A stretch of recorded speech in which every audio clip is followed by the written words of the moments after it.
regular meeting with the Joint Powers Authority Board. Can I have a roll call? Martin Bernard, Here. Jamie Goldstein, Still here? Jenny Haram, Here. Christina Maurish. Here. All right, are there any presentations this morning? We do have a presentation. I have Laura Whaley, who is our regional manager who works with Scotts Valley, Boulder Creek, and the Felden Branch Libraries, and she's going to share an aspect of our programming. And something that I know Martine will be particularly interested in. All right. Forth be with you. Those are my outfit. Who's got everything? I'm glad it's not a 420 button. It's not a 420 button, no. Tomorrow is May 4th, which if you're in the fandom, means it's Star Wars Day. And Santa Cruz Public Libraries has an absolutely fantastic new volunteer that's helping out tomorrow. I'd like to introduce our latest volunteer. Wow.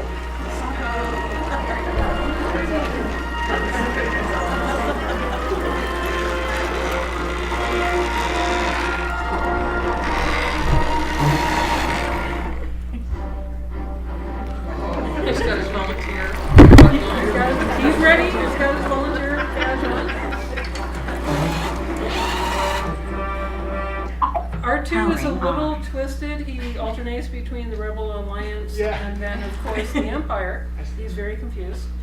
But R2 is the creation of Steve Mead, who we know as Lego Steve. Steve is one of our high-impact volunteers. I know you folks often hear that term. And what that means is Steve came 3 years ago? 4 years? Yeah, 3 years ago. I was very fortunate. He was working with me at the beginning. And he's called Lego Steve because he really understands Lego. And the important part about Lego is it was originally created for architects. It wasn't a play toy for kids, but it became a play toy. Steve came in and started teaching the kids the fundamentals of engineering, of architecture. So what we have done now, from Steve's impact, we have a Duplo Lego program for the little guys. They kind of get used to it. Then we have our Lego clubs where they build catapults, windmills, suspension bridges that we then put over 52 reference books. That's the record. It's the record. It holds the weight up. Yeah, before it fell. It was a very loud day at Garfield Park when we did that. We have the Robo Sumo program, which is building robotics and then coding them. Starting with one of the innovation grants, we're going to have the EV3, which is the newest level of the NXT program. Yeah. So that's going to be happening. And the neat thing with that, all of the stuff the kids can learn there, when you add in our Make Lab at Scotts Valley with the 3D printers, they can build these. Steve built this in 9 months with 3D printing, wood shop. Metalworking.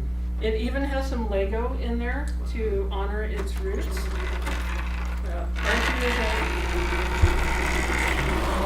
He's a friendly little guy. Now tomorrow we're going to have stormtroopers from the 501st Golden Gate Garrison. They are bad guys doing good. They come out and they're really here to encourage the kids and the parents to come to the library to explore our various STEAM programs, which I'm sure you all know: science, technology, engineering, arts, and mathematics. So we're going to have virtual reality tomorrow. We're going to have Lego Cinema, we're going to have Lego Combat, we're going to have Lego, we're going to have R2, Mandalorian Raiders, cosplay. We're in partnership with Atlantis Fantasy World, which is one of the library's longest partnerships. They're great over there. And all of this happened because of a volunteer who devotes his time, his energy, loves the kids, we love him, and this is the type of program that kids are going to remember as they get older, and what they learn with us augments what they're learning in school, but they're learning it with us in a very fun, relaxed way. And so it ties into our whole strategic plan of being that partner with the school system. And R2, yes, you, is this amazing ambassador because Steve walked down Pacific Avenue last week with him handing out flyers for the event. I have never seen grown men just... We're not all grown. Yeah, the whole boys with toys thing is really coming out. And through just that, I was able to talk with a number of the techies that work down here who now want to see what they can do for the libraries and for the Friends. So, little thing, somebody saying, hey, I like Legos, has come to this. So.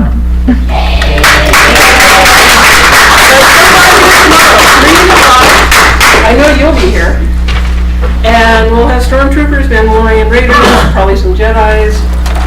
Our head Yoda, though, probably won't be here to wear the hat. So, Lynn? Yoda could have tattoos. It's tattoos. So if you wander around the library today or tomorrow, you're going to notice these Lego creations called Megafix. They're Lego stormtroopers and Princess Leia's entirely out of his head. And they're in all our display cabinets. So this is what we do.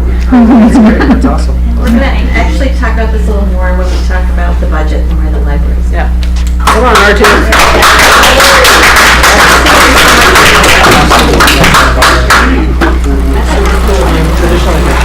Thank you. Everybody hear that Martine has a stormtrooper costume. You're not wearing it tomorrow? Yes, she is. On the bike.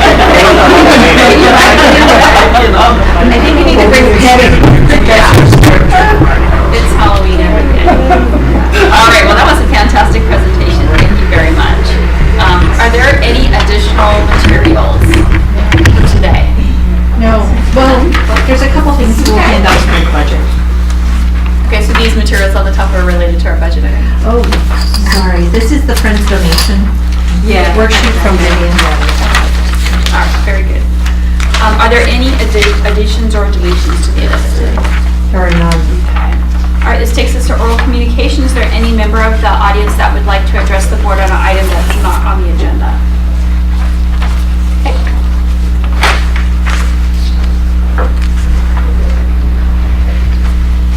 Good morning, Judy Grunstra. Well, it's a tough act to follow, but I would like to reiterate Jean's call for an oversight committee.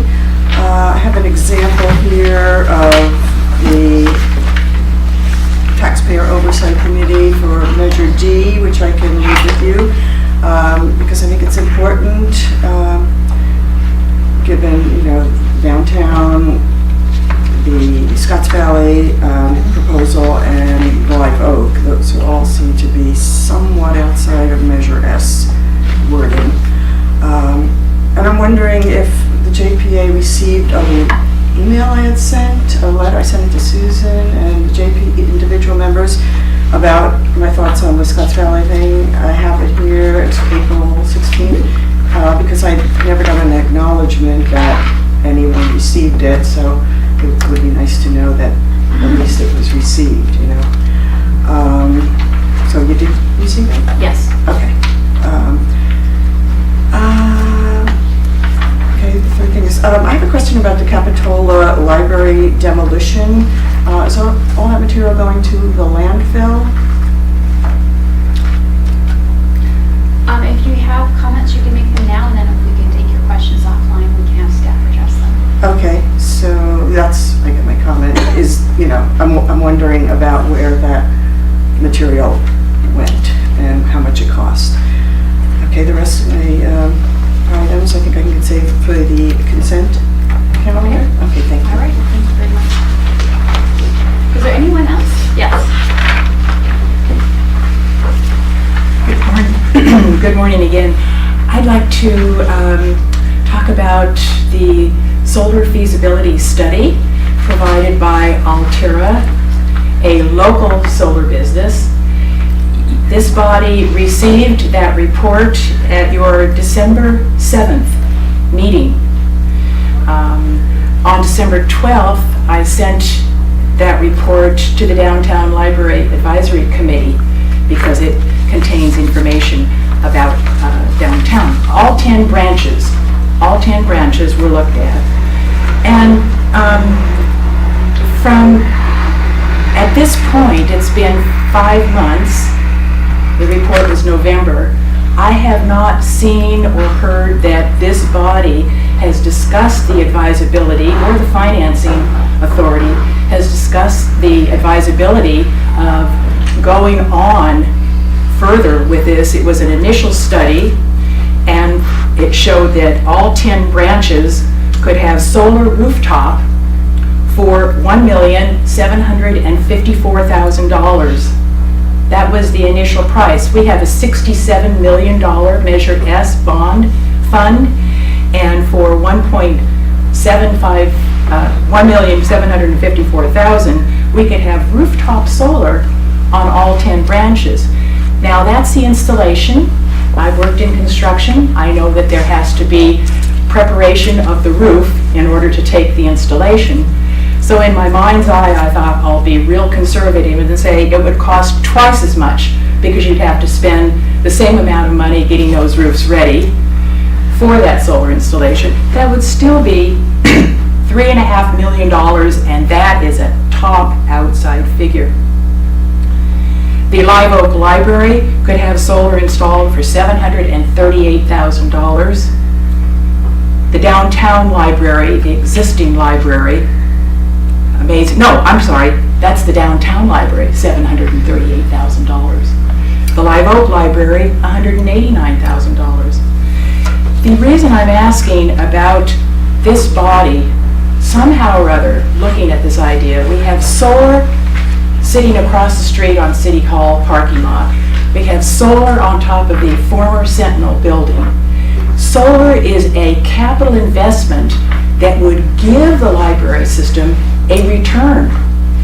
This information, the return, is in that document that you all received in December and may not have looked at carefully and may not have even seen it again. But it's there, it's an initial feasibility study, and I don't work for Altera, I don't know these folks, but I read the document and they had good suggestions. The other reason that I think this is a good idea to do, not only is it a wise investment, libraries are going to use more electricity, not less, as the years go by, because we're getting more electrical, electronics, more electricity, not less. This is a way to recover capital investment. This also meets, our city manager is here, this also meets a City of Santa Cruz policy, climate action change policy, which says do these kind of things.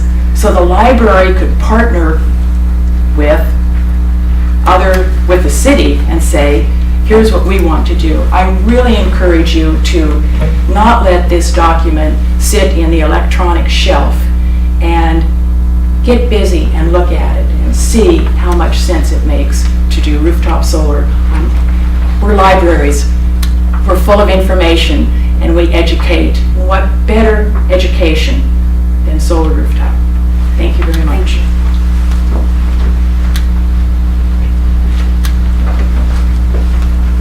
Good morning. My name is Mike Lewis. I'd like to follow up on the comments Judy made about the Oversight Committee. The JPA, as you know, used to have a public membership that represented the public on this body, and that's no longer the case after the reorganization.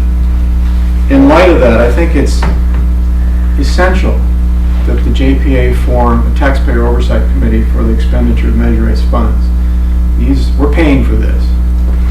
Taxpayers in the county, and the entire county, are paying for all of these monies for these individual projects. And so far, we're seeing this happening behind closed doors, all the planning for it. We heard this morning that the planning for the annex is not going to be a public meeting. There'll be a public process later on after the decisions have been made. We've heard comments that it is a foregone conclusion that the main library will be a new construction, when that hasn't been determined publicly. So I think it's really important. The RTC has done a responsible thing in forming the Measure D Taxpayer Oversight Committee because they understand that it's important that the public be intimately involved in this process because it's our money. And I think if the JPA decides not to form a Taxpayer Oversight Committee for Measure S, that you should make a public statement why and justify why you've decided not to do that. I appreciate your consideration. Thank you. Is there anyone else that would like to speak under oral communications? Okay, seeing none. Report by the library director. The only thing I want to point out, it is the 150th anniversary of the Santa Cruz Public Libraries, and we will be having a series of events throughout the year.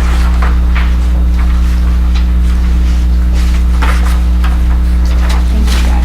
Are there any comments on the library director's report by the board? Board comment? Go ahead. By the audience, any questions? Okay. Moving on to report by Friends of the Santa Cruz Public Libraries. We have Vivian here today. Morning. So yeah, I did leave 2 documents on your price there. The first one is the amount of gifts that the Friends have given in the first 4 months to the libraries, and it comes out to almost $26,000. And then the second one is our newest newsletter. And I wanted to make sure that everybody knows that I feel so lucky about volunteers because I have about 250 to 300, and that allows me to look here and say that we are incredibly busy. So I really enjoy getting to say everything that my volunteers are doing. That said, for advocacy, my downtown volunteers invited members of the DLAC and Martine to come and talk to them about some of their recommendations. I had about maybe 30 to 40 of my downtown volunteers, and they had great questions and asked of them. My Friends Board then came and voted, and they very much support fully the recommendation that was made from the DLAC which will be going soon to the City Council. Meanwhile, my volunteers in Scotts Valley have been watching very closely, as you know, the potential for a theater library, how that'll move forward. And in Aptos, my friends are they did a library tour, right? And they took people who are interested to see some of the 21st century libraries in the community. Meanwhile, for the campaign, we have our committee together. We're probably going to look for 2 more people, but we have 5 to 6 people definitely on the committee. We're now asking jurisdictions and Susan for funding shortfalls, and we're starting to get a list together both system-wide for collections and then what the funding shortfalls are for each branches. So for the Capitola, we'll be looking at making sure that the shelves are stocked with as many books as possible. We're also moving forward to start creating some marketing pieces so we can get this going. And finally, on May 19th and 20th, we're holding our closing sale at Capitola. So everything needs to go out. Hopefully everything will go out. And then in Felton, my friends there are having a garden sale, or a garden tour to help raise funds for their library. And that's what I have. Are there any questions? Just one thing in response to public comment, there was a question about what was happening at the Capitola branch. So thank you for bringing up the fact that the Friends are really doing a great job. They're going to be trying to sell absolutely everything out of that building before it's taken down. So thank you so much for that. We hope people take advantage of that starting on May 19th and 20th to go buy yourself that old desk at the Capitola branch you've always loved. You get a great deal on it. And we've actually been talking to the city of Santa Cruz potentially about actually taking the trailers, because that's what they are, is physically trailers. It doesn't look like that's probably going to be possible. So if it's not possible, it will be broken down and recycled, the old trailers. But really, thank you to the Friends for helping coordinate getting this stuff out so maybe it can be reused and put to a good use tomorrow. They're very sturdy. Home use. Very sturdy. Thank you. All right, thank you. Okay, moving on to the report from the Library Advisory Commission. There is no report as they did not meet this past. All right, comments by board members. Any member that would like to make a comment this time? Jamie. I'll keep it short. I just wanted to talk to the comment about solar rooftop. I just want to assure the public and remind the board that we had an extensive conversation about that preliminary report. It looked like a really great, exciting idea, but given the funding shortfalls that we're faced with Measure S, Measure S is probably 80% of the money we need to build all the commitments we've made, so each one of the jurisdictions is looking for other funding sources. Capitola, in fact, has had to come up with nearly $2.5 million of additional funding outside of Measure S to get the project completed. We elected not to proceed with the solar project at this time.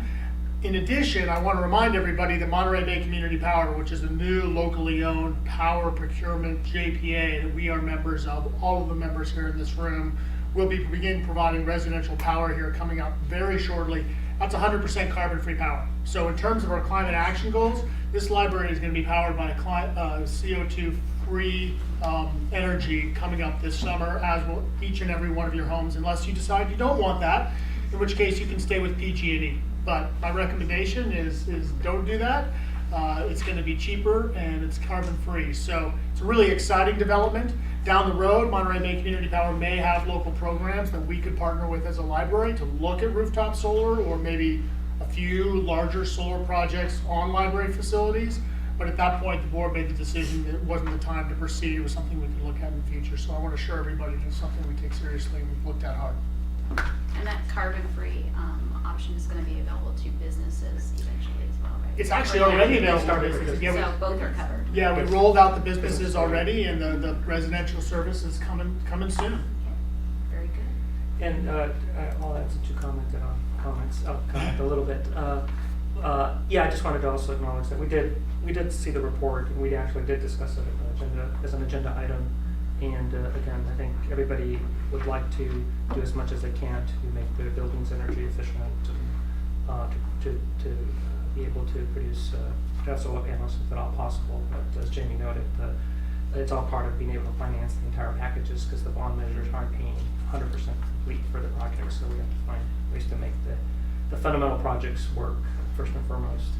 And then just a couple of other things too, was suggested that the library system doesn't have any sort of form of official sort of public input, and we do have a library commission with members of the public that are part of the structure that we have, so we do have a formal way to do that. And then the other suggestion that was made, that decision making with respect to the projects is made behind closed doors. That's absolutely ludicrous, absolutely makes no sense.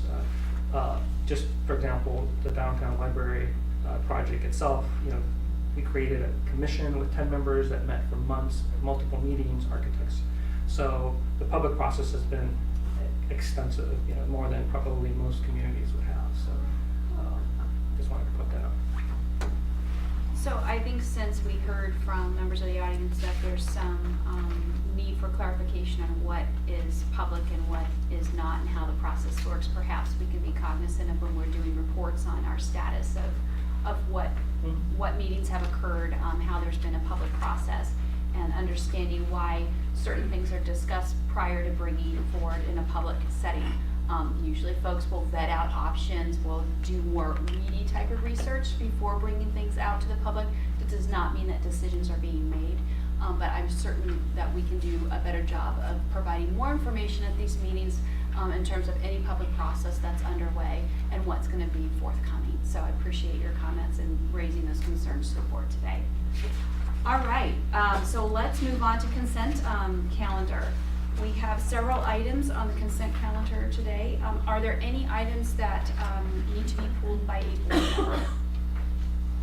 We have items A through I. Can I just point out that one thing that we did is put the open hours, which we had agreed would be part of the budget package.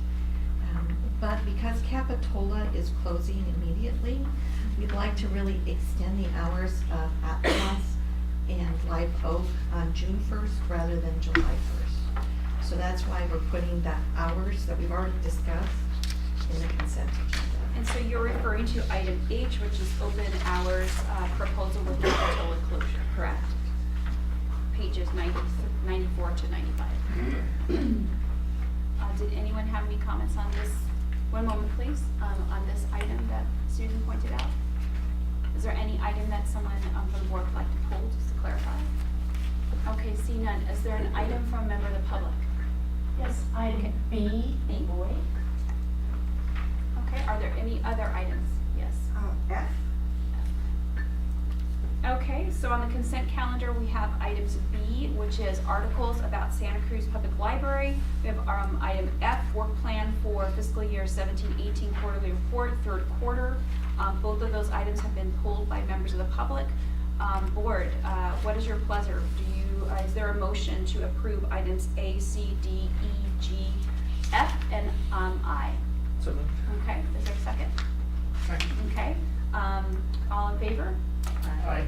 Okay, any opposed? Seeing none.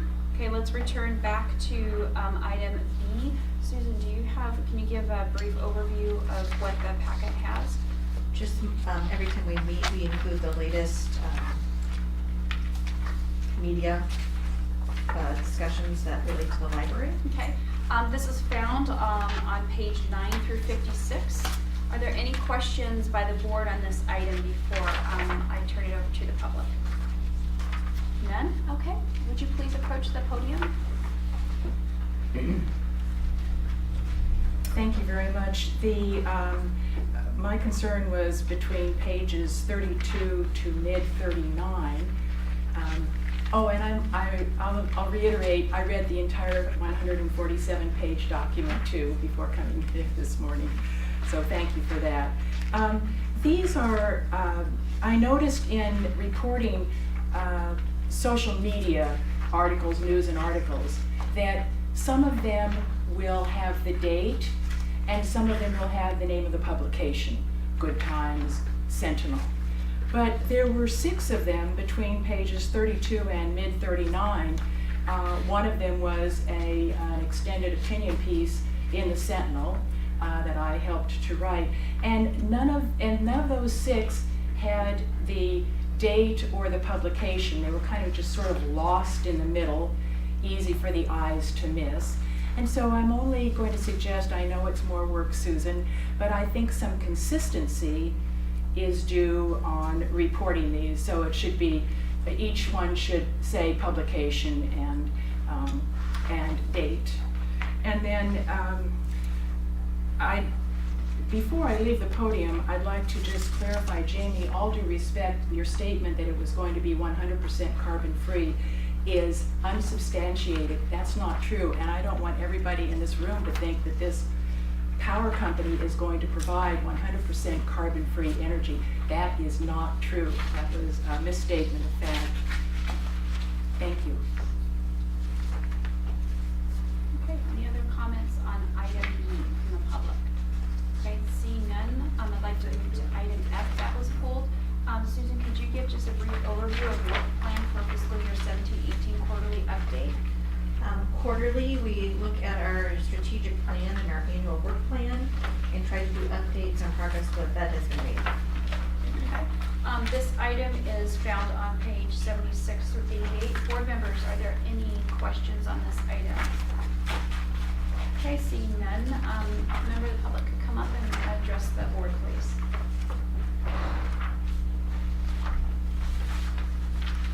Yes, first I want to praise the library for all the great programs that you've outlined. People, I'm sure most people don't know the many things that the library does, so everybody's working very hard.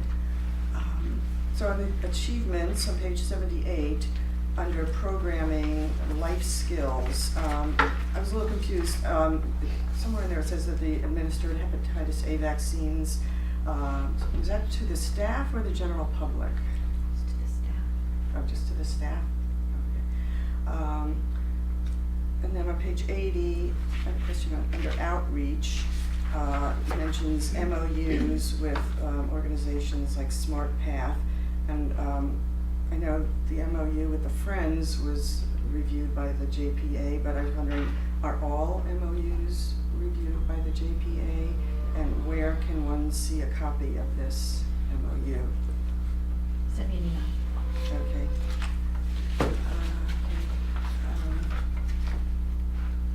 This is a question might have been for the budget, so that's all. Okay, thank you very much.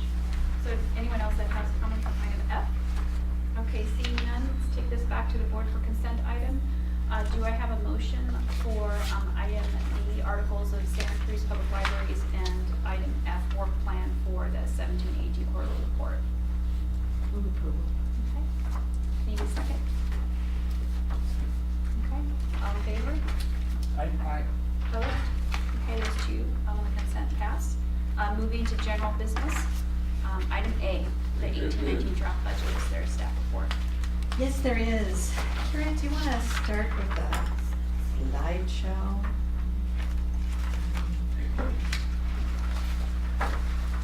So Marcus and I are here to introduce our budget plan for next year. And I just wanted to talk a little bit about some of our recent achievements. You know, in sort of the last 12 to 15 months, we've piloted this 66 additional hours per week. We've done a lot of work developing new libraries and remodeling programs. We've transitioned all the libraries to Scenic, giving us 10 gigabytes internet connections and 1 gigabyte internet connects. We've added significant public computing and we've upgraded all of our Wi-Fi hotspots. And just as an example, hours of public computer use is up 27% overall and 50% in downtown alone.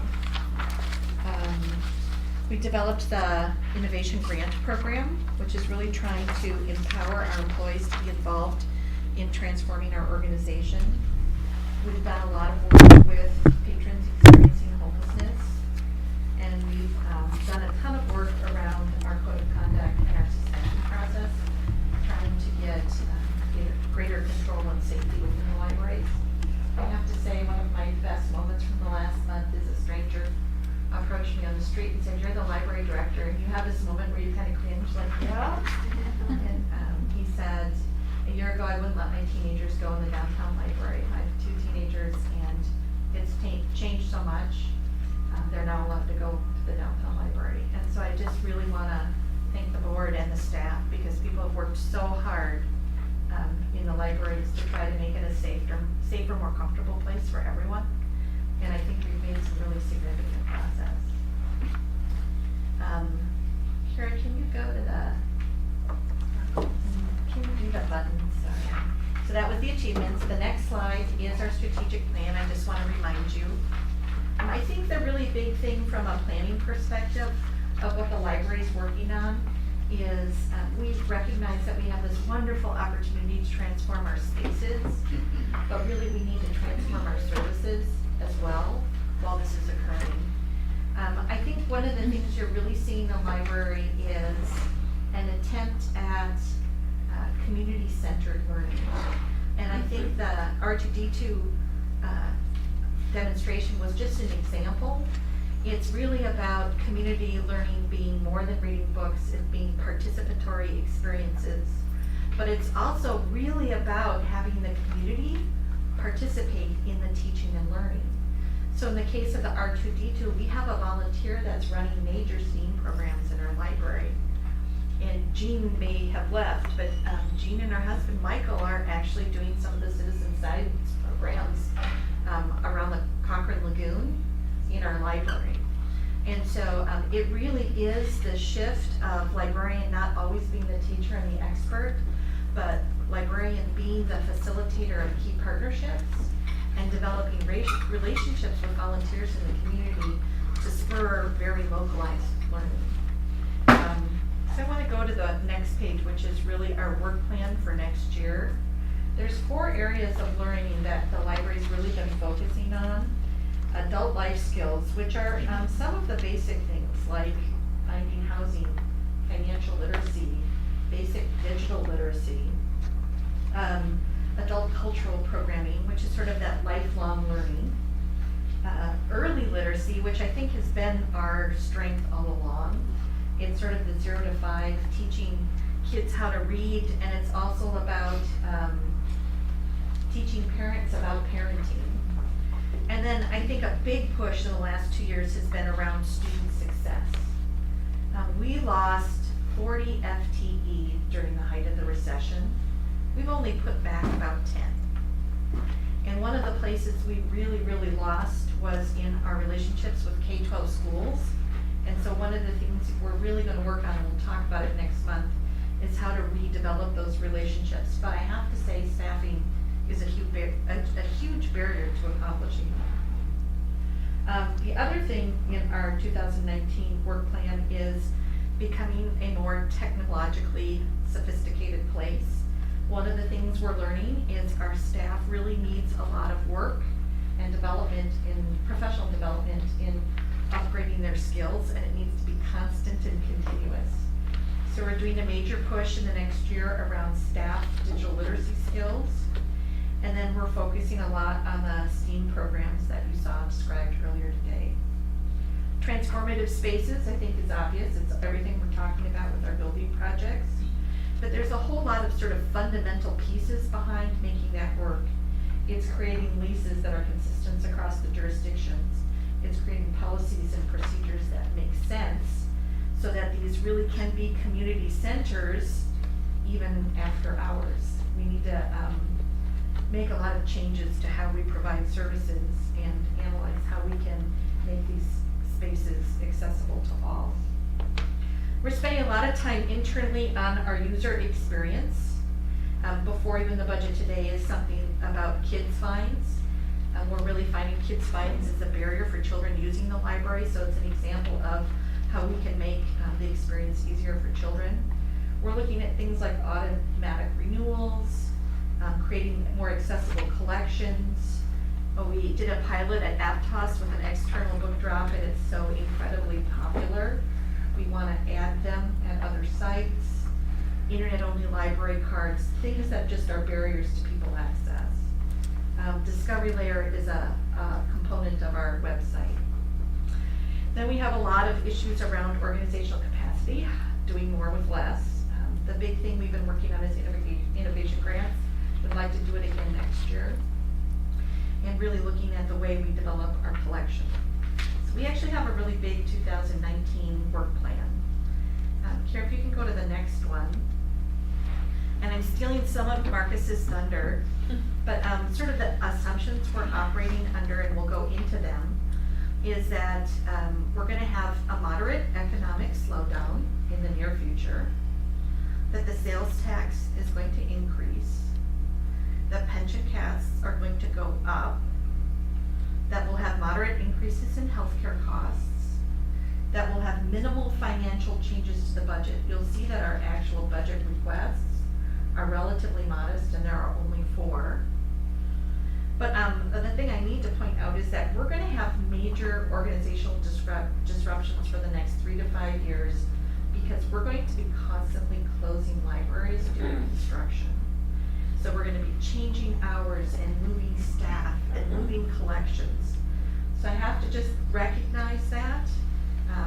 Our data in some ways is going to be worthless for 3 to 5 years because nothing is going to be static. And we've got 4 libraries that will be closed next year for some period of time. And so I want Marcus to go into the forecast if that would be okay. Yeah.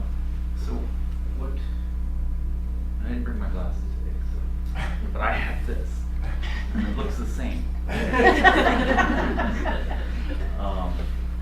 What this does is it's a projected model. You've seen this forecast before. This is the net operation impact of the library. Revenues minus expenses, and you want to see blue. We've had a year in the past in the red, and we have a projected gap out in the future in 21, about $400,000. What we've done is we've taken the last couple of years of data and trended it out based on actual transactions we've seen.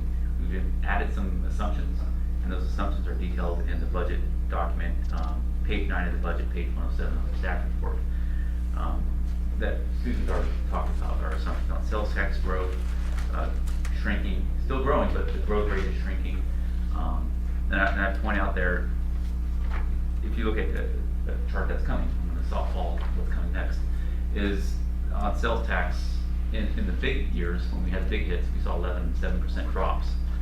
We're not forecasting that level of an economic slowdown, just like a gradual pullback, not a jump off a cliff. but we could be wrong, so there's assumptions in there that we're projecting slowdown. The slowdown is economic, and the slowdown is sales tax base shrinking because consumers are spending their money differently. They're not buying goods, they're buying services, they're buying stuff online that's not taxable. Talked about a lot of stuff. So that's a big component of our forecast, because the sales tax is the one place that the board needs growth to offset the cost increases that are coming. So in a future where it's projected to grow shrinking, that's not a great, a great outcome for this cost model. And that's where we end up in 2021 with a projected gap right now. So that just tells you an indication which way we might go. And this trend line of a downward trend, we've been looking at this for a long time. So the trend line hasn't been changing necessarily. PERS and healthcare are also big factors. Marcus, in the chart you were showing the previous slide, I know we have this what do we call it, the extended hours test pilot project that we're running, where we were going to be using some of our reserves to do that. So- This is showing us as a zero here. How are you dealing with, using reserves for more hours in this? In this case, if it were red, we would need the reserves. In this case, what we're seeing is that for right now, your net operations are able to accommodate the costs that were anticipated. And so, this is complicated, but, Accommodate the changes without a transfer in from the reserves. and I wanna show, Let- so we Maybe I talk- shouldn't get ahead of. Yeah, let's- maybe I let's should talk get a little bit. presentation, because I thought this was some other. Let's talk about that a Yeah, minute. yeah. Let's go through the assumptions, and then there's a big assumption that we didn't talk about last month, that I think we need to talk about. And what it is just so you know, is the 6%. Yes. And so we'll talk about that in a minute. So, probably outside of sales tax, and then jumping down into what we see what happened with PERS and healthcare, we also look back historically at the spend patterns of the library. So historically, the library has swung between spending all of their budget some years, but more often leaving the budget left unspent. And so when we average that out over 5, 7, 3-year period, we see in the ranges of 5 to 7% average ranges. So we've taken that spend pattern, and we've been a little hesitant to lock that in and project that out the last couple of years because there's been a lot of change. And we're still hesitant to do that, but I think we do see a long-term pattern where not all the entire budget is consumed in any one year. So included in our forecast on that prior page is an assumption that there'll be 6% of budget unspent at the end of the year. And that's where we get to. It's the forecast prior model. page, Kira, that That one. one. So that includes the assumption that a budget is the board's maximum spend authority. It's not the guide on what spending is going to be. It's the maximum spend. Not every agency does hit maximum spend. So we've included in this forecast an assumption that the board will spend 94% of their budget going forward. To the extent that operations need to spend more, then that's going to impact this forecast model. We want to come back and talk to the board about that. And let's just talk about that in a minute, but let's go through the forecast assumptions. So Carol, will you go beyond the pension to the fund balance? And so factoring in those annual years in that prior chart of this year is going to be positive by X amount, and then in the future we'll have an out-year gap. If you look at what your cash or available fund balance is, kind of like almost your cash balance, not quite. You have 3 components of your ending balances in the library right now. 2 components are reserves. That blue bottom is the operating reserve. There's a little red line in there in the middle, $400,000. That's your capital equipment replacement reserve, predominantly for fleet. And then the green on top is your available fund balance. That's where you've got some flexibility beyond your reserves. And what I want to point out is this year we moved the budgeted reserve from 15 to 20%, so we brought it up. But I also want to remind you that in 17-18, we tried to reduce the available fund balance by $1 million. Remember, we spent $1 million of it, and it didn't bring our fund balance down. And that's where we start to get into to Marcus's conversation that our budget approach has been conservative enough that even with trying to spend it, we are still ending up with 6% of our budget moving into fund balance. So the discussion becomes, Kira and I, especially on page 10, or page 110, did not assume that 6%. We just said, here's a conservative budget approach, expenditures, revenue. If we use the $400,000 of reserve, we would end up having an operational surplus of $268,000. But if you start applying, where I came from, they do vacancy factors. Just that there's a natural surplus that happens in a conservative budget process. If you apply a 0 to 7% vacancy factor, in all likelihood, that $400,000 that we're spending isn't one time. We have enough money in our budget to cover those hours. And it becomes, for me, a choice that this body makes about how much of that they want to build into the budget. And I think we could go 0 to 6% and probably be safe. And so the piece that I wanted to show you was, here's Marcus's version of the chart that Kira and I did, which ends up with a balance of $600,000. And no money from reserves. And more predicated on what we would expect the outcome to be, not the budget. The 6%. Yes. Budget savings. And so before we make that decision, I'd still like to go through the presentation because I think there are some issues. If we could move forward. So this has the hours. In the far right-hand column where it says recommended budget, are the hours in there, I guess is the Yeah, question. Well, that's not your operating question. So let me look. I have to compare the two. They're the same. They're the same. Where's In terms of your expenditures. 14,353. The question of what in your recommended budget did you include it? I think in this one, the hours are not included. So there's really a $200,000 surplus with this. Okay, so neither one of them has the hours. You can see we're applying it at the bottom of page 110, where it says applied reserve 400,000. I thought that's coming in as revenue. I mean, it looks to me like you have 10.1 in personnel services, that's pretty consistent across the board here. And my understanding when I was reviewing this yesterday was that the 10.1 includes the extra That would be hours. correct, right? So I'm wrong about Marcus's includes it then. I believe so, but we'll have to go back and I mean, it all goes based on what you guys built your budget on. We're using the same numbers. Yeah. No, that would be the 400,000's in. Yeah, And I was just 400,000. adding revenue to cover it, you're right. Right, you're showing the $400,000 applying from reserve basically as full revenue. So let's keep going though on the budget overview.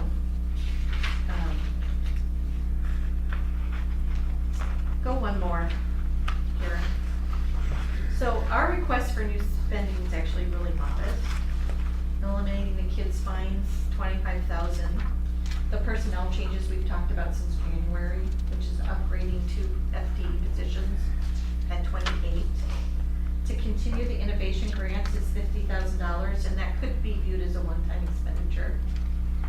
And then we want to continue the additional cleaning that we instituted with the hepatitis scare because it is improving the climate a great deal at Brent's 40 in downtown.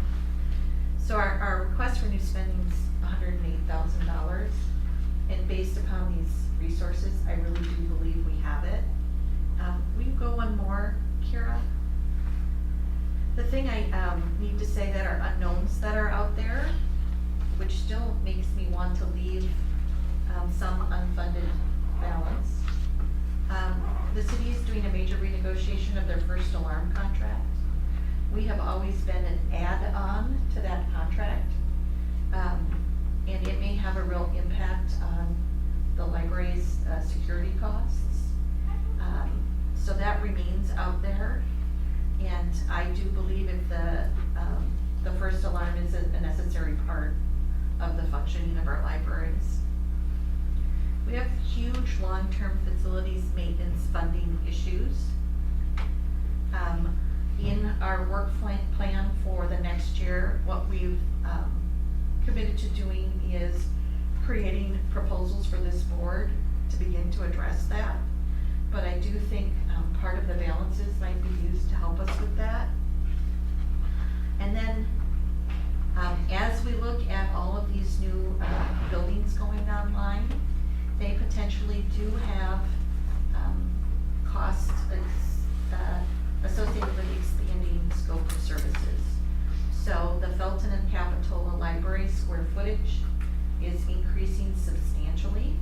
And we know as we put new libraries on, use is going to go up. People who aren't using the library are going to be coming in. As we talk about things like theaters or the annex, that could also have implications for operating costs.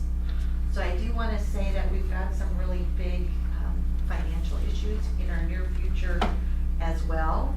So I'm still really comfortable with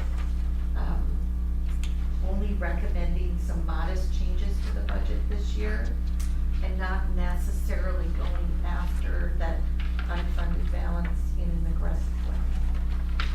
Susan, what was your timing on adjusting the forecast to reflect some of these future assumptions on expanded maintenance or perhaps enhancing our capital reserve for future infrastructure given the conversations that we're having across the branches? So my hope is that we come up with a facilities maintenance plan next year as part of the budget process. I think we've got a little bit of breathing room in that we'll end up with 10 relatively new buildings. And so then what I really need to do is create a 10-year deferred maintenance plan and a way to fund. So it'll give us a little breathing room, but I think we really have to have some direction next year. The scope of services are hard for me because we are not structured to analyze this issue. And really the decisions that all of you are making locally are impacting scope of service. And there is no real format for this board to review the consequences of those decisions. And that is a flaw in our governance system that I think we need to address. And I guess I'm bringing it up for the first time.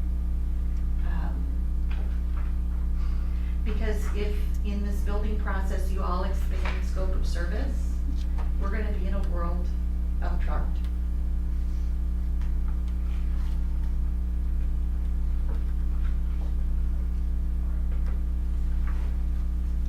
Yes.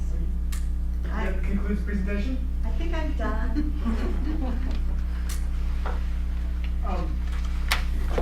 I have a number of comments. I'm trying to figure out how to do it effectively here.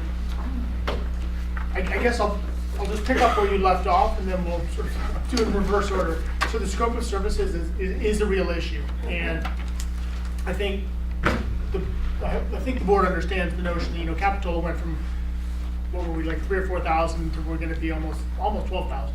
Now that was included in the facilities master plan that the prior iteration of this board adopted, as was the Felton branch. Was identified, that plan was adopted, was included as an item in Measure S. That being said, this board never took action that said, Capitola, you're hereby, we will staff and we will manage this new facility that we're designing for you, or we're Capitola's building for the JPA. And so I think Susan's bringing up a really good point as the conversation drifts towards, what does Scotts Valley decide to do with some of their bond proceeds? And do they expand the facility? Do they do an adjunct facility?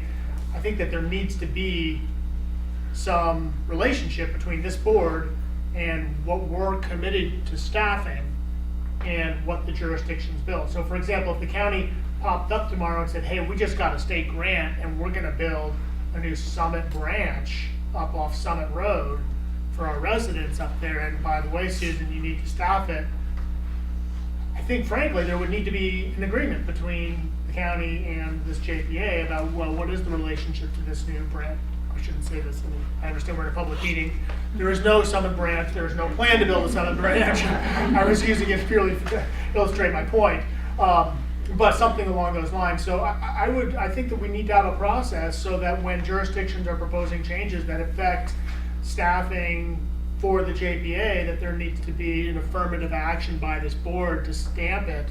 And I frankly think that we should have done it for the cat's out of the bag, Capitola, we're bidding the project, but, and I'm confident that that process was done transparently and this board was involved every step of the way, but I think it would be good to institute sort of a waypoint in that process for this board to look at these sorts of things. So I encourage you to, our director, to develop that process and bring those forward as needed. Just to comment on that, yeah, I agree that it is a major issue, and I agree also that when we were putting together the facilities master plan, there was a recognition that even without adding square footage, that just by simply having modern and updated facilities, the demand would be greater, and the need to sort of look at the operations would probably something we would have to do. So there was, I think generally an acknowledgement that that would be an issue. But you're right, but we haven't sort of factored it in specifically into our operations and budgeting necessarily to incorporate that, because obviously we're focusing on the new buildings, but it will be something that I think we'll have to be careful with. I think specifically, to just sort of say it out loud, is the Live Oak Annex. What does that mean to this board? And, Scotts Valley, there's this sort of new concept. What would that mean to our staffing levels? If the space that was the theater becomes a library, do we need another librarian? I think we all need to affirmatively look at that and, weigh in. And, ultimately at the end of the day, I think it provides cover for both the jurisdictions and for this board is that yes, that decision was either affirmatively made or, wasn't. So. I think a part of that process though needs to include timing. So at what juncture does this item come before the board versus when it goes to the jurisdiction? So there's a management of expectations. The last thing you want is to bring something to your jurisdiction. They're like, yay, and then you bring it to the JPA and they're like, no.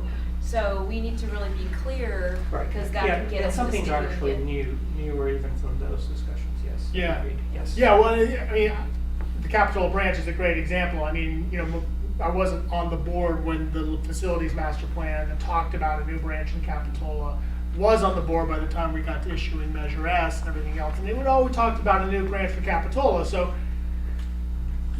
at this stage to go back and say, oh, okay, so are we going to actually staff the new branch in Capitola? It feels like you said managing expectations. It would be a little late at this juncture. Right. Well, That but we means- have some future things. But we have some future things, and I think sort of instituting something that we do set those expectations up.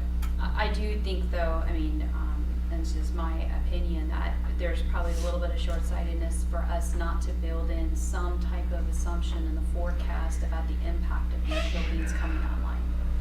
Not to say that I'm saying hire away, but to your point that there is going to be some kind of service impact, right? We don't know what that is, but for us to have a forecast that doesn't reflect some level of assumption, I think it's not good practice. Well, that's a hard one too, because it's going to be 3 years probably out, given the construction. I know, but closures we've and all got that, an unallocated free flex fund balance that looks like it's just money sitting there to be spent, and I think that money is going to end up going towards things like assumed infrastructure, maintenance, and then some of these impacts to these future buildings. So to say that we have available money and a recession is not accurate. That's just me. Right. Well, and I think even some of the conversations we had when we were doing the facilities bond at the time we were concerned that there wasn't going to be enough money to do the project too. I mean, I remember specifically with Yeah, the there's downtown not. branch, we On knew the there'd capital be a side, gap, yeah. and they made that point Yeah. really clearly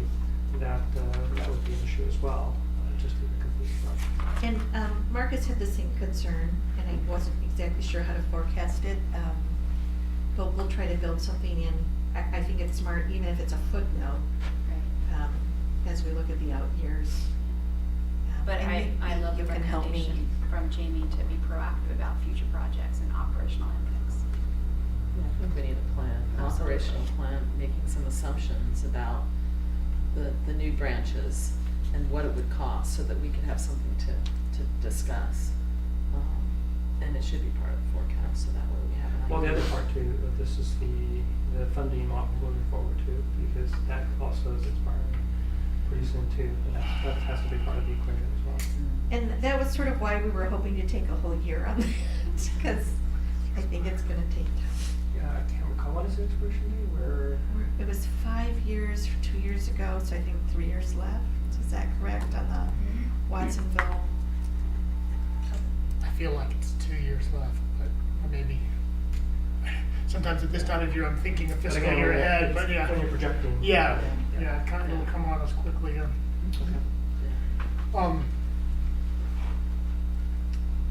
Should I just keep going with? Okay. One of the, question on the extra cleaning, I think that's, obviously, I want to give discretion to you, and if it's proving to be effective, that's something that we should continue to do, assuming we can fit into the budget. But I would also note that we're not going to be cleaning Capitola very many times next year. And is there opportunity for saving there because the janitorial contract's going to go to 0 in Capitola? I'll look at it. Okay, it sort of caught my eye. So then then I'm gonna pivot now to this question about the overall budget, the 6%, the 400,000, and the extra hours. I guess one of the things that we talked about when we implemented the pilot program with the extra hours was a report back on some of the metrics of its effectiveness. And frankly, if I remember correctly, when we did it, it was it last year's budget or was it a mid-year? We said we were gonna give it a shot, like a 2-year window. I don't remember exactly what it is and how far we are into that window. But I just wanna remind everybody of that there was gonna be kind of a step back and say, hey, look, now that we've done these extra hours, are the librarians busy for those extra hours? Is it proving effective? Does the community value it? Or is it, maybe we could invest the money other ways? And so this was intended to be a test pilot to answer that question. So I just want to remind everybody of that. I think that the notion of budgeting accurately is very important. One of the principles that I bring in my city budget is the notion that we kind of aim for 75%. In other words, 75% of the time when we're looking at revenues and expenditures, we're going to be okay. But it means a quarter of the time we miss. A quarter of the time we're not going to end the year with a surplus. And if you end the year with a surplus 99 years out of 100, frankly, you end up with a budget that people don't necessarily believe at the front end, which becomes hard to know. Are you really deficit spending? Do you really have long-term deficits? And so I think to the extent that your suggested fix of this sort of taking the 6% credit off of the overall expenditure because that's sort of where it averages, I don't know that that's exactly the right number. If that's too conservative, too liberal, I think you really need to look at it and say, okay, whether you have the resources to do this, go back and apply that to multiple years and say, is that hitting that 75% time? I hope I'm being clear by what No, I'm I saying. think you but- are, and but- I think Marcus's research is that the 6% would be hitting the target then. Yeah. The question I have for you is, are you comfortable doing an arbitrary? It is arbitrary, but I think we've got data to prove it. To do a factor like this, and how big of a factor are you willing to go to 6%? And the truth of the matter is, I'm not suggesting we spend it. I'm just suggesting what is in front of you as the expenditure plan. So my long-term recommendation would be identify the actual class, steps of all the employees in the budget, and then factor in their, where they're going to be getting step increases, factor in a long-term vacancy rate of, 3% or 4%, depending on what your numbers show. That would be my preference to dealing with this sort of issue. That being said, if at the end of the day, you go back and look at the last 8 budgets and it's 6% of expenditures that you're always below, that works. You And know, it- that works, it's just sort of a simpler way to get from A to B. I would prefer a kind of a more analytic. Do you know where the savings are? Let me get, that 6% is on the aggregate, so that is Yeah. exactly what we've done. We project out based on employees, our payroll costs are based on exactly where employees are at in their steps, their healthcare choices. Everything that's the cost of JPA is projected out, and it assumes they're, you know, moving up their ranks. And on that average, in that place, the comp vacancy is about 3% on benefit on the personnel side. And then there's another 3%-ish on the ops side that isn't spent. It's generally in the books, materials, generally speaking. So 3% vacancy, basically? Yes. Okay. Yeah. And So- then 3% on the, So when you aggregate all those individual lines, and some of you want to ground up because a 3% on a $10,000 is not the same as 3% on 9 million. But on the total, then you get to a budget that is sometimes 9% left on the table, sometimes 4% left on the table. We had one year when it was perfectly spent. But on average, we've looked over 3, 4, 5, 6-year averages, and they're, I have these things, sorry, 6.1, 6%, and 8%, and 3, 4, 5, and 6-year averages. That's been the trend.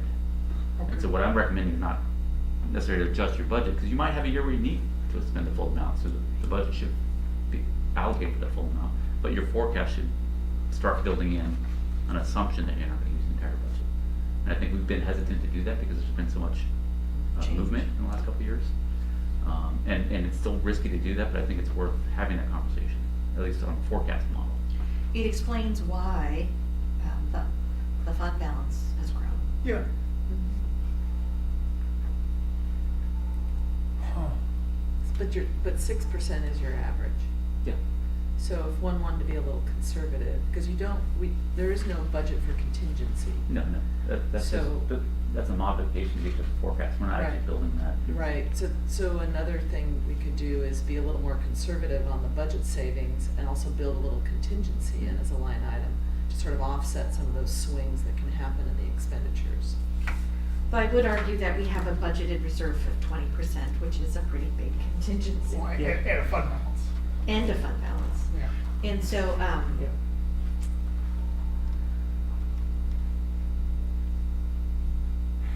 So I have a suggestion.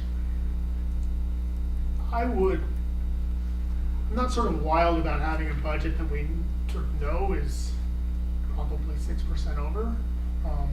I would prefer to budget as you do with the personnel and then budget a 3% vacancy if that's, and so that the total personnel, frankly, you're just gonna take 3% off. And if you end up come February, you got 0 vacancy, then we talk about a budget amendment. But so that the budget matches the forecast. Does that, am I making sense, Marcus? I'd recommend against that, except just you can build in, Christina, your approach of, let's just build into the budget, an offset line, a contract account. You might fully budget your salary, fully budget your operations, but then you have a budgeted deduction amount. And so that way you can bring your budget in line with the forecast. And you're not necessarily constraining an operating line that, you're anticipating full staffing, but at any point in time, you might not have that. Sometimes you do. But the problem is then our director goes and spends to her budgeted authority pursuant to the board action, and lo and behold, we turn out that we're 6% out of budget, right? Well, I wouldn't say you're out of budget, that's just, you're assuming that there's a possibility you wouldn't need to dip into reserves, and that's why you have a 20% operating reserve, that gives you that cushion. You then have on top of that available fund balance. There should be a plan, I totally agree, there should be a plan for, let's not just let that fund balance sit there, that green bar of $2 billion, 2.6. There should be a plan for that, because there are needs for that. Convincing me. Well, and I kind of think that actually this is a good place to be given what we're looking ahead at in terms of both the construction of buildings and the, the maintenance pieces yeah, the and the economy staffing and all pieces. that, so, you want to be in a position like this, sure. Because you can smooth things out. I'm not it's like- sure, I don't know, I'm not sure I feel a need to do something other than I think that Susan and Marcus are bringing this level of awareness to us with respect to the 6% and that it's there. I think that there needs to be a way to keep that in front of us so that we're understanding where that amount is in the budget and how that impacts the forecast. But I'm not sure whether you're looking from us for direction on what to do with that, or whether you're making us aware of that and that may be something we need to broach over time. Well, I think if you look at the page 20 that we handed out, this is a different way of showing, rather than showing the use of the reserve, what it's showing is an estimated budgetary savings. Yep. And what I want to do is be clear and transparent about what we're doing and what our assumptions are. And if you're comfortable with this, we'll move forward with this.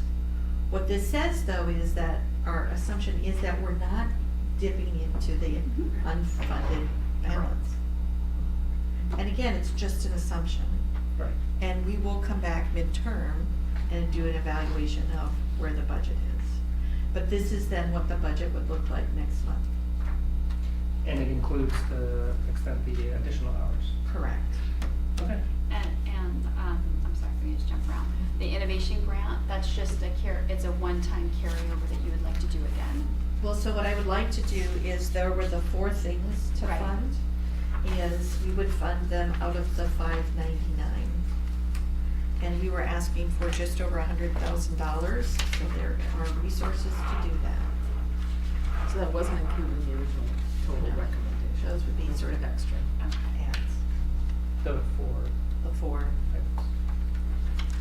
Okay. kids finds, the positions. Okay, I got it. Clean. Sorry, that's a little chronological problem. I just closed my agenda. So just Put it back. being the director that I am, if I spend $100,000 of the 6, I still have $500,000 left. Are you open to additional proposals? But that, my concern about that is that it's based on assuming that you're gonna have the 6% savings. Right. So I would just caution, Okay. I just gotta ask. I know. The hard part, I have to say, the hard part from a management perspective is I'm constantly saying no to really basic requests. My concern would be over-investing in things that are ongoing, systemic, but if you have unique one-time needs that you can demonstrate, the bang for the buck on something like that, I would be more inclined to be open to that. But long-term stuff always is, So- be cautious. So we had a similar issue up at the 911 center several years ago, where year in and year out, we were over budget. And we actually worked with the general manager up there. Over budget or under budget? Over, same issue. And so we worked with the general manager up there to sort of, find a way to bring the budget into that better balance. And we did it somewhat incrementally over a couple budget cycles. Done a much better job of sort of shrinking that year-ending fund balance each time. And so this is a different approach than we took up there. I'm totally open to this approach because I do really want to get to the point where we look at a budget and we think this is actually what we're going to spend, and this is where this is our best guess on where we're going to end the year. I'd be a little hesitant, just as Chair Hariyama said, to go and program it out on ongoing stuff.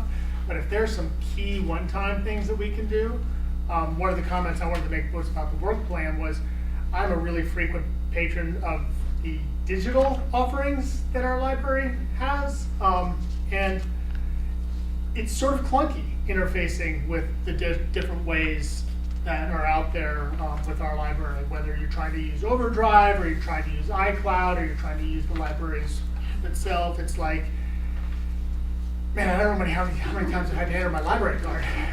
It's like I almost have the dang thing memorized by now. So I don't know if there's a way to be sort of best in class on like a outward-facing internet library. And again, maybe I'm unique, maybe I'm one No, of... I think that's a really common mistake. Okay, but I would love to see some resources go towards that. Like, is there a way to make us just state of the art in terms of our outward-facing internet library for those of you who don't use the wonderful new branches we're going to be building? So I'd be open to that kind of thing. in kind of the one-time context, not a long-term subscription that we're committed to for the next decade. But I really do support the notion of getting to kind of truth in budgeting, and I also don't want to lose this circle back on the hours because it wasn't a pilot program, and I want to make sure that we're being effective in the hours we're keeping our libraries open. And we're going to have another test here with Live Oak and Aptos because they're going to get super extra hours. You're welcome, Zach and John. Well, it's gonna look confusing after the closure and all that, so it's. And Yeah. it's Kinda gonna hard, be yeah. confusing for 5 years. Yeah, To it even is. evaluate. It is, and I recognize that, and I think we got to do the best we can. So Susan, what do you need direction or consensus from the board on today with respect to the budget, the 4 proposed items here on page 20? And so this is what I've heard that I need to come back to, maybe not immediately on a plan for scope of service changes. I need to, in the next year, come up with a impact on facilities maintenance and an approach to that. That we need to build in at least some of the 2-year out operating costs into the forecast. That I'm hearing that there's now objections to the 4 things that we're proposing. And that we are going to use Marcus's 6% approach to showing the budget for the next year. And that you are open to me coming back with a discussion about unique one-time needs for next month's approval of the 2018-19 budget. Yes, please. Can I throw a curveball? No. Okay, softball. It's the law. So we had discussed this board PERS and prepaying PERS. We had anticipated at the city level that we would be bring some to this board in February. We're now looking at May as a consideration if this board must participate in the city prepaying PERS. The PERS trust. Either putting it in the trust or paying down one of the amortization schedules on the miscellaneous claim. The library, like all of us agencies, are being charged about 7.5% interest currently, slightly down to 7.3 and such. But it's still a large interest we're paying on debt service to the state for their unfunded liability. So the city's looking at near a $5 million targeted pay down. And if the library were going to participate proportionally, that would be probably around $400,000 or $500,000. And the library can opt in or out of that, and we would just, calculate that into fees. But it's a discussion to have, and I think this board is interested in that. So we're still working towards that goal. There's a benefit to getting the payment in June before CalPERS runs the next actuarial assessments. So there's a little bit of a benefit to doing it sooner than later. And is this paying down the unfunded liability or just putting money aside in the trust or a combination of the two? I'd say we give your board an option. The city does have a trust that if you wanted to direct it in the trust, and there's some pros and cons of that. Right. It means you don't I'm give not it sure to I the want to state, give so first my money. but you're not getting the value of I know. 5% spread on Yeah. what they're charging and what it's earning. Or anyways.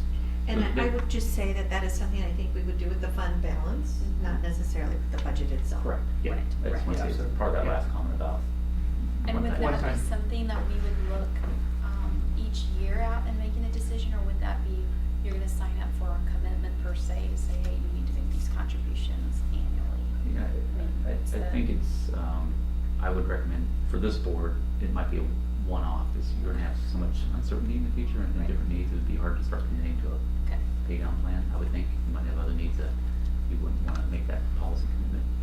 But there is that opportunity, and it will remain this, whether, even if it gets down to 6.5%, it's still a significant rate on the shortfall system.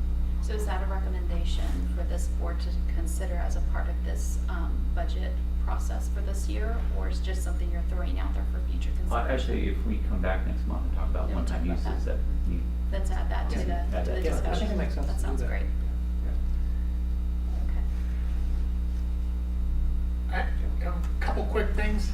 I know I've taken up a lot of everyone's time. I'll try to be short about it. The first one is talking about one-time uses and the solar, and just circling back. I understand everybody's entitled to their opinions about It's definitely on issues. my list. Yes, and I just want to push back on the notion that Monterey Bay Community Power is not carbon-free. You can certainly go and take a look, montereybaycommunitypower.org, and take a look. It's 100% carbon-free offerings for commercial and residential users. And there's a number of different plans people can sign up for, but they're all carbon-free.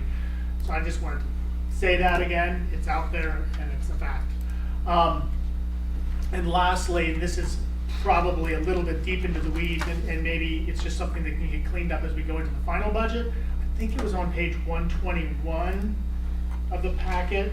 Is that correct? 116, I'm sorry. No? It's not. Maybe it is 121, I'm sorry.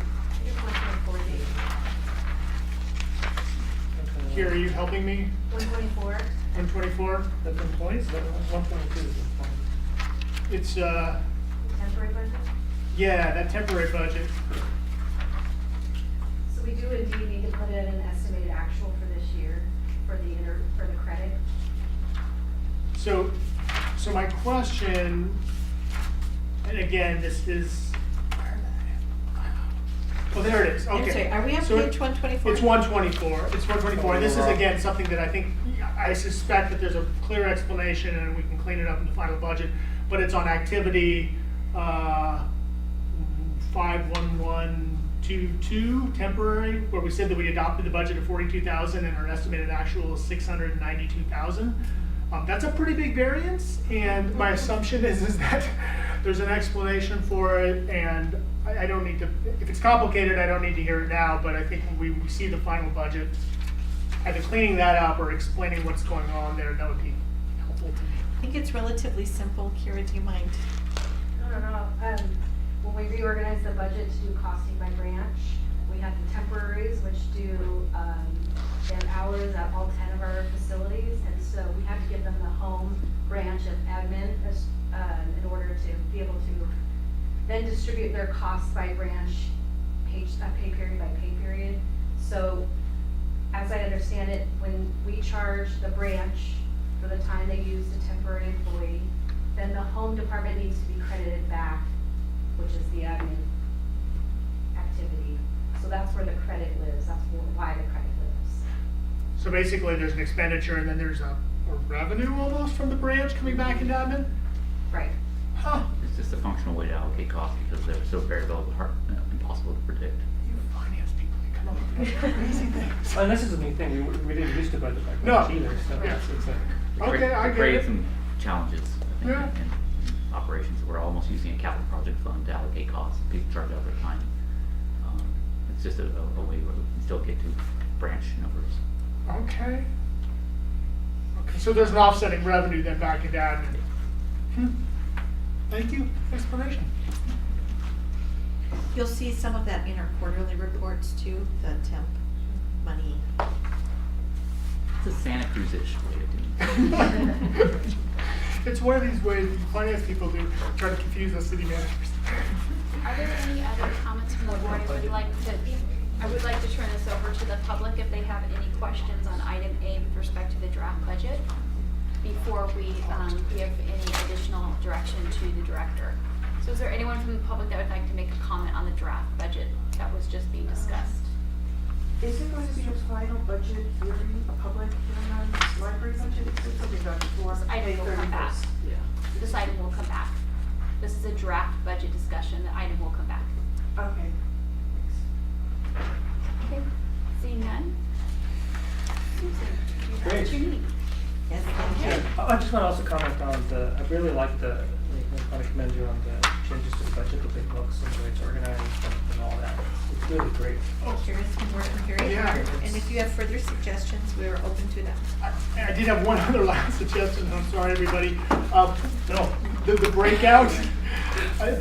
So we have a real nice breakout on page 116, that's where I was getting confused, of all the other stuff, the $4 million of non-personnel costs. Right. But the personnel costs never get that level of breakout.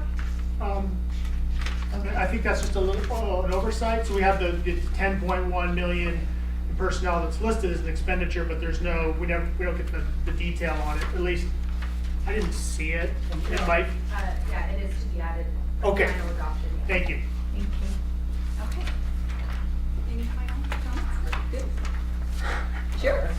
comments going twice. All right, let's move on to item B. This is technology acceptable use policy for staff and volunteers. It's on page 143 through 145. Susan. This is something that you've reviewed before.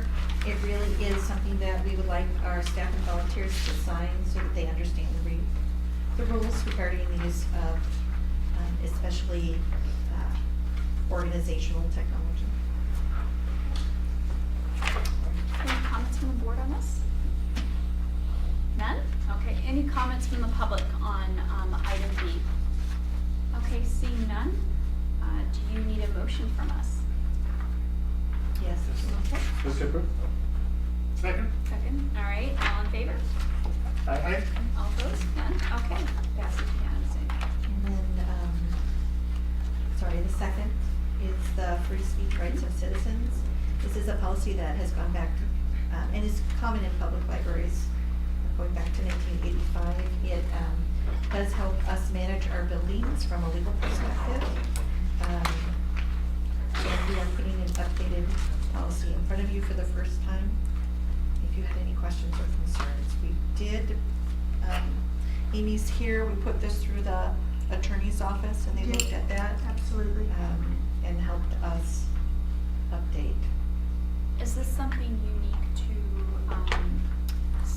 here, or is this best based on a best practice model? Where is it derived from? I guess it's. Libraries are known as free speech places, but sometimes you need to manage people's speech to manage a building. It's a limited public forum. It's a limited public forum. Key word there in the policy. So I think there's legal precedence that if people are trying to regulate the building, they need to have this type of policy in order to do so.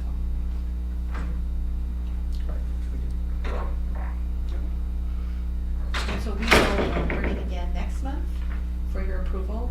This gives us the opportunity to run it through a series of committees. One thought on this Okay. is, so we actually at Capitola, we have different policies regarding uses of different facilities. So for example, our community center, we call I don't know, for lack of a better term, I don't remember what it was, it's an unlimited public forum. Yep. In other words, people could reserve the community center for a political activity or a campaign thing. It really could be used that way, but then for other public, city facilities, we have like community rooms that are limited for like reserved not to government. It's a limited public facility and it's like government purposes or nonprofits, and so we do differentiate. So I don't know if I don't see that level of differentiation in here, and if it's warranted or not. So just putting out. My understanding from case law is that libraries are considered, have a set of case law in and of themselves. Okay. That define them as limited public fora. Correct. Any other input for Susan on this item? Any comments from the public on item C? No? Okay, so we'll see this item back. Okay. All right, that concludes the meeting. The next meeting is June 7th at Boulder Creek Branch, and it is at 9 a.m. All right, that concludes the meeting. Thank you so much.